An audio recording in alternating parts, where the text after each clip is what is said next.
One morning, knowing that a snowstorm was expected, I headed to the market early, figuring I'd be back long before the roads got dangerous, maybe even before the snow started. I don't recall seeing one snowflake on the 22-mile drive to the store, nor while walking into the store. But things would soon change. I just didn't know it. Neither did other shoppers. In one of the aisles, an elderly man asked, "So, when is the snow supposed to start?" I didn't mention the slight chance at 8, for it was already past 8. But I didn't mention the slight chance at 9 either. For some reason, I simply said, 100% chance at 10. He nodded and seemed to be comforted by the fact that he still had a little time. However, it wasn't actually totally a fact, for it was already snowing by that time. I didn't see that man leave the store, but I imagine that when he saw the snow way before 10, that he likely wondered why I had told him 10. Why did I tell him 10? Why didn't I give him the whole picture? That certainly would have been better. But we often think that speaking in soft euphemisms is better. So we tend to figuratively sugarcoat certain situations with sweet words. Verbal sugar. Telling people what they want to hear. At least what we think they want to hear. We thus leave those sticky situations feeling relieved. But what about the ones whom we've left a little bit, or perhaps majorly, deceived by that sugarcoating? We don't typically sugarcoat the truth with malicious intent. We may just think we're somehow helping others to cope with whatever the harsh truth actually is. But a well-known quote that is often attributed, ironically some say that it's falsely attributed, to Ben Franklin states, "Honesty is the best policy." Even if the truth hurts at first, honesty is a sweeter approach in the long run, instead of sugar-coated half-truths with a bitter aftertaste. From Letters and Manuscripts from Ellen G. White, we read, "Speak the truth in love and in pity for those who turn from the truth to fables." May we never add to those fables by speaking verbal sugar, but rather let us rescue from fables by speaking the truth in love. See Ephesians 4:15. Adding some sweetness to the sharing of truth is kind and respectful. But as too much sugar in food makes it unhealthful, adding too much sweetness to the truth can make it no longer helpful. It would be like a doctor telling patients that all is well, except for one thing, which is better left unsaid. Ignoring a patient's serious diagnosis would be malicious malpractice. In the spiritual realm, where we've all been diagnosed with the fatal condition of sin, failing to tell others of the miracle cure, Jesus, the great physician, is not only cruel, but adding sin upon sin. And all of God's children have the same enemy, his enemy, Satan. Failing to warn others about the snares of the enemy is basically siding with the enemy. When we see someone being led by the devil down a slippery slope, we can't turn a blind eye, figuring that she or he will only turn a deaf ear. Or worse, that there will be some hearing, but then reject us for interfering. If we dare to sound a loving warning, we'll later be thanked for interfering. We mustn't fear what others may think.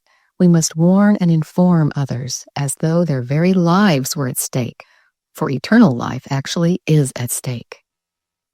Like precariously placed sugar cubes that may collapse at any moment, so may the false picture created by verbal sugar. Of course, we should always be kind, but time is too short for sugar coating, which is actually ultimately unkind. The rapture theory is a case in point, as it leaves those deceived by it with a false sense that there's plenty of time, even 7 years, albeit unpleasant years, to make a decision after seeing Jesus. But the decision must be made before Christ's second coming. The words slippery slope, stated earlier, brings me to part 2 of the snowy story. On the drive home that morning, major highways had been salted, not sugared, and were thus becoming safe to drive on. But the last 5 miles, a winding country road like this one, was yet quite slippery. There was a truck ahead of me, driving faster than me, which didn't take much, for I was poking along. When coming around a corner, I saw that the truck had stopped. I didn't know why. It didn't matter why. He was stopped, so I needed to stop. Taking my foot off the gas pedal wasn't enough to slow me sufficiently, so I gently put my foot on the brake. I thus began to slide, as I had anticipated. Fearing that I would either slide into the truck or slide into the ditch, I sent up a short but serious prayer. Almost immediately, my guardian angel, or perhaps even God himself, turned my steering wheel in just the right way. The car stopped. Relief. For the man sitting in the truck, the story wasn't as pleasant. His attempt to proceed had caused his front tire to go off the edge of the road. From my vantage point, it looked like all he needed to do was turn his wheels to the left to get back on track. Apparently, he knew otherwise. He got out of his truck in time, but it soon went into the ditch, stopping only when hitting a tree. I was shocked, and so was he. Since another vehicle had stopped to help him, I put my car in drive and cautiously drove. Naturally, that final mile of slippery road was white-knuckled and adrenaline-filled. There was even more relief in arriving home. More snow fell later in the week, so my car sat for days in the place where I parked. In reflecting on both stories, this question came to mind. What if the weather forecasters didn't want to share the bad news that a serious snowstorm was coming?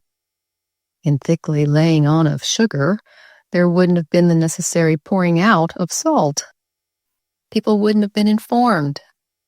This video is a reminder to myself, too, for due to my verbal sugar, that elderly man at the grocery store was mildly misinformed about the storm. He thought he had plenty of time. Hopefully he got home in time. Similarly, since currently brewing is a much bigger spiritual storm, we obviously should lovingly but boldly inform. Like the snow that came quickly, what a difference an hour makes, what a difference the final hour makes. It's prophetically the 11th hour. It's proverbially the final mile. Relief will be an understatement when arriving to our eternal home.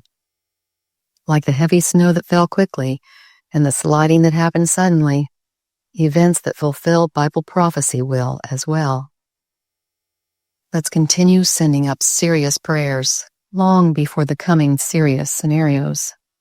For we cannot, on our own, nor in our own strength, navigate the events that are coming. And there's not as much time left as we probably think.